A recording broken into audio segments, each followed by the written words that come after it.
आइए मित्रों, हमारे YouTube चैनल स्वाध्याय में आपका हार्दिक स्वागत, अभिनंदन। आज हम आपके लिए लेकर आए हैं अल्प में सुख नहीं है। इस शीर्षक पर प्रेरणादायक ज्ञानवर्धक ज्ञान चर्चा। अगर आपने हमारे चैनल को लाइक और सब्सक्राइब नहीं किया है तो आपसे निवेदन है, कृपया चैनल को लाइक और सब्सक्राइब अवश्य करें।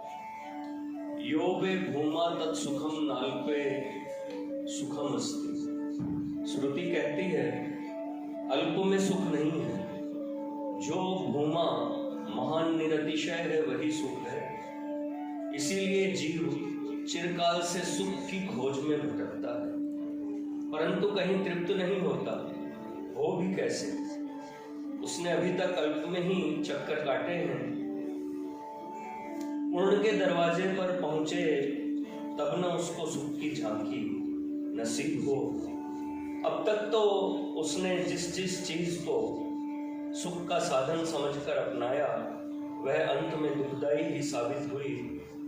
इसी से यह अशांत हुआ, जहां तहां कराहता, कलपता, बिलखता दौड़ रहा है और बार बार ठोकरें खा खाकर गिरता और क्लेश सहता है।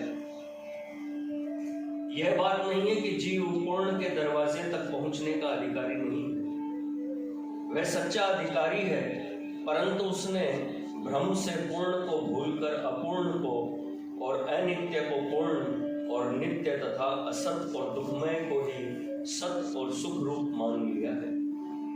इसी से वह इन्हीं में प्रीति कर, इन्हीं में रम कर बार बार मृत्यु की क्लेशकारिणी कराल मूर्ति को देख देख कर कांपता और रोता रहता है, तो भी इन्हें छोड़ना नहीं चाहता।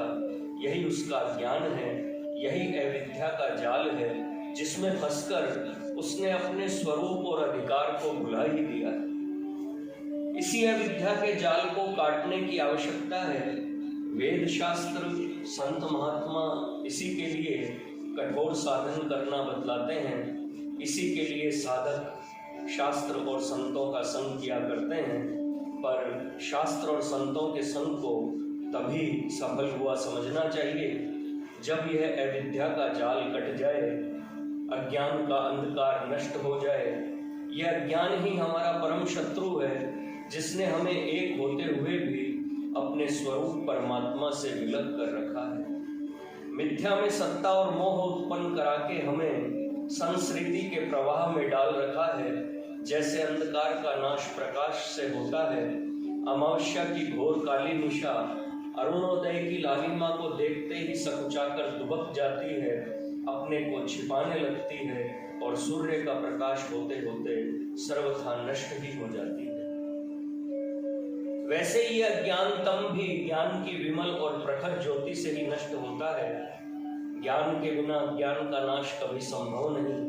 इसीलिए मनुष्य जीवन का सर्वप्रथम और सर्वोपरि कर्तव्य ज्ञान को, तत्व ज्ञान को प्राप्त करना है, जिसके मिलते ही सारे दुख क्लेश सदा के लिए शांत हो जाते हैं।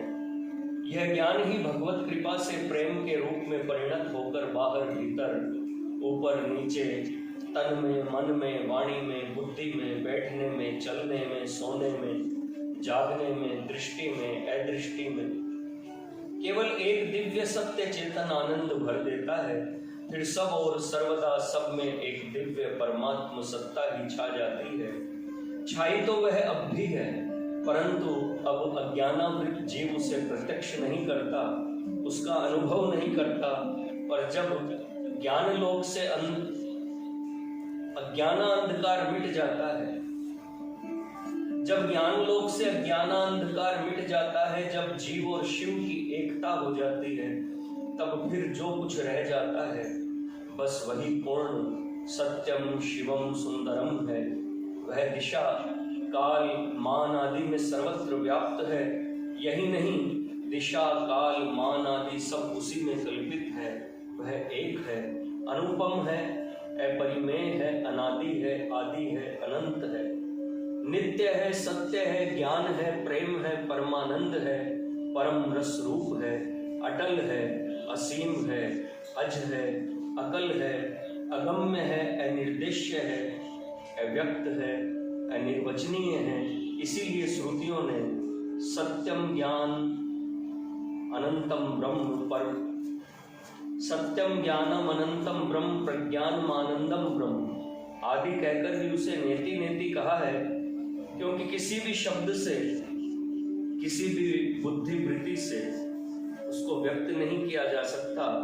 उसको बतलाने के लिए जितने नाम, भाव और उदाहरण हैं वे सभी अपूर्ण हैं और वस्तुतः उसका स्वरूप प्रकाशित नहीं कर सकते, परंतु उसका कुछ बाहरी भाव, उसकी छाया समझ में आ जाए, इसीलिए शाखा चंद्र न्याय से इन शब्दों की कल्पना की गई है। शब्द भी तो वही है, आरंभ में वे शब्द ही बनकर सृष्टि का सूत्रपात करता है, इसीलिए शब्द में से होकर ही हम उसके स्वरूप तक पहुंच सकते हैं। इसी से शब्द ब्रह्म की इतनी महिमा है। उस चरम स्थिति की प्राप्ति जिस तत्व ज्ञान से होती है, जो इस चरम स्थिति का पर्याय ही है, वह हमें कैसे मिल सकता है? इसके लिए अल्प से वृत्ति हटाकर उसको अनंत और असीम में लगाना होगा। मन में महदाकांक्षा उत्पन्न करनी पड़ेगी। यह महदाकांक्षा ही वेदांत की मुमुक्षता है। बिना अनन्य मुमुक्षत्व के मुक्ति नहीं मिलती। यह बात सदा स्मरण रखनी चाहिए।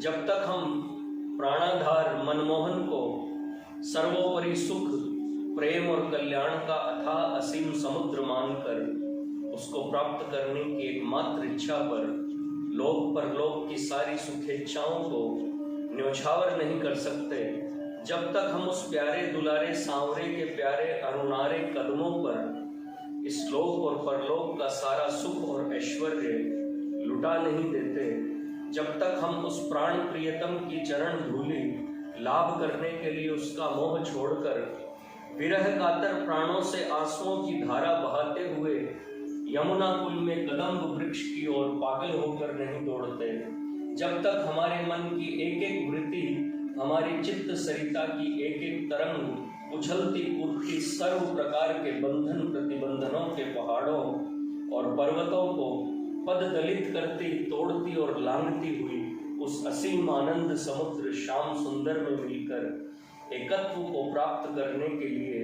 एक तार से, एक चाल से, अनन्य भाव से और तीव्र गति से बहना शुरू नहीं करती, तब तक हमें वह मोहन कैसे मिल सकता है?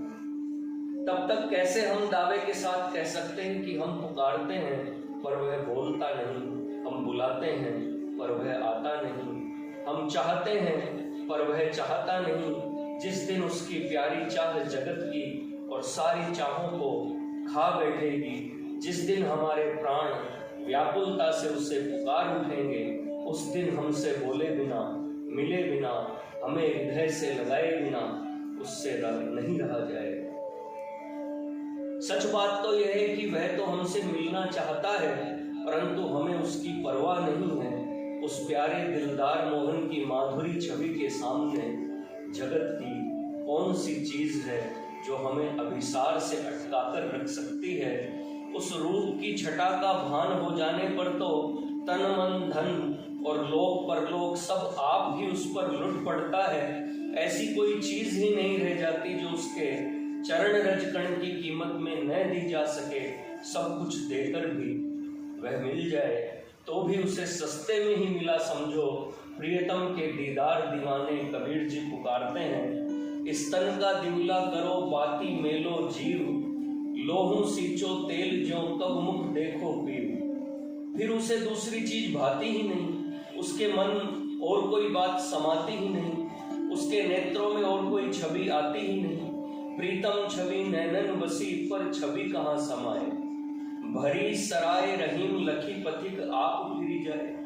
दूसरा कहता है तुझे देखें तो फिर औरों को किन आंखों से हम देखें, ये आंखें फूट जाएं गरचे इन आंखों से हम देखें। संत श्री दादू जी महाराज ऐसे विरही की दशा का वर्णन करते हैं।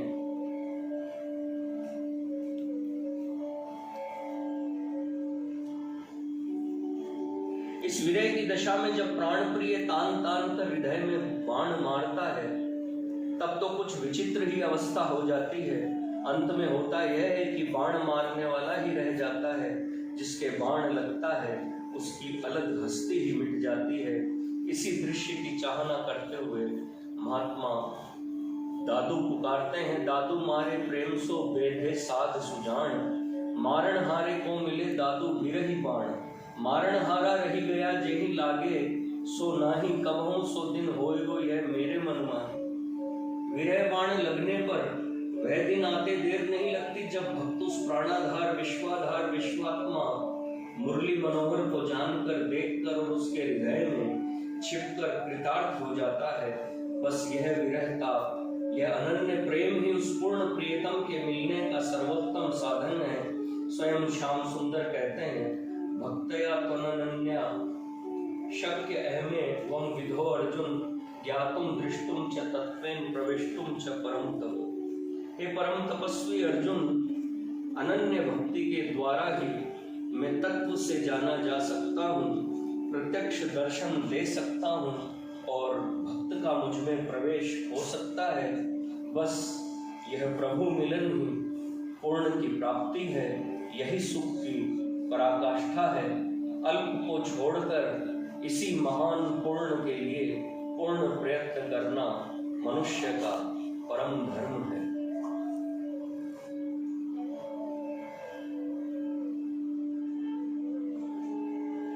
हमरे तो राम नाम व्यापार, नाम को वस्त्र नाम को गहना, नाम हिये को हार, नामे मंदिर नाम खजाना, नामे की टकसार, राम नाम की लागी है हटिया, नामे को व्यवहार, लेना हो सो ले ले भाई अब ही देखूं विचार, राधे सतगुरु यतन बताया राम नाम रोजगार, कोड़ी लगे न पैसा भाई पूर्ण रहे भंडार। मित्रों, यह भी अल्प में सुख नहीं है। इस शीर्षक पर प्रेरणादायक ज्ञानवर्धक ज्ञान चर्चा। अगर आपको हमारा चैनल पसंद आए तो इसे लाइक और सब्सक्राइब अवश्य करें। धन्यवाद।